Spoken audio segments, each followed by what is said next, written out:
My name's Diane Minnis. I'm a 78er involved in the first Sydney Gay and Lesbian Mardi Gras in 1978. I'm speaking to you from the Gadigal lands of the Eora people, and I pay my respects to their elders past, present and emerging, and any First Nations people who visit this installation. Pride means standing up for who we are and being visible. Back in the day, we were involved in the 70s in gay liberation and radical lesbians. The first Mardi Gras came about because we had a letter from San Francisco asking for support against the anti-gay Briggs initiative, which was before the California legislature in 1978, which would have criminalised anyone speaking about homosexuality in schools and had them fired. They sent out letters asking for international gay solidarity, and we planned a morning march and an afternoon forum on attacks on the gay and lesbian community internationally. And then a few weeks beforehand, some people came along and suggested we have a nighttime fun event for our community. That became the first Mardi Gras, and people thought it would be easier for people who weren't out to come out in the night time where you couldn't be seen by your employer or your school. But of course, with the police attack, that became very public, and 53 people were arrested, some brutally on the night, and their names, addresses and occupations were put in the Sydney Morning Herald prominently on page 3. Back then we were standing up for what we believed in and standing up for the rights of others. The banner we carry each year in the Mardi Gras these days says, "Still out and proud." That's what pride means to be. It's being proud of who you are and standing up for your rights, your human rights as LGBTIQ people. The impact of that first Mardi Gras experience on me and many others was quite traumatic.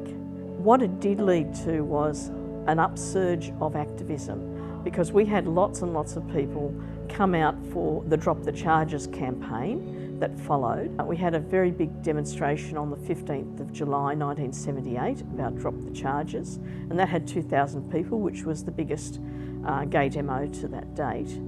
And then on the 27th of August, we had a march for which we didn't have a police permit that came from the 4th National Homosexual Conference, which was being held at Paddington Town Hall, and 104 people were arrested on that day as well. So over 3 months, we had 178 people arrested and a lot of support from union groups, left groups, women's groups, a whole lot of people who were there to support us. So it wasn't just people in the gay and lesbian community who were part of that Drop the Charges campaign, it was a broader based thing. So there was a whole upsurge of activism that followed.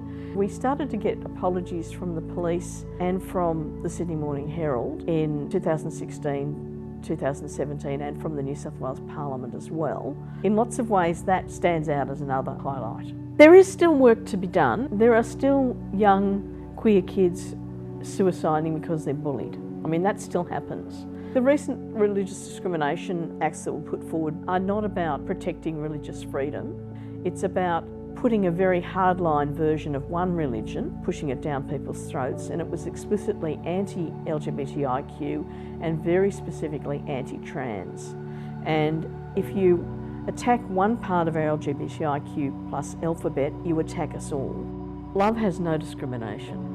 Someone I know carried that sign in the first Mardi Gras. The LGBTIQ plus community has changed over the years.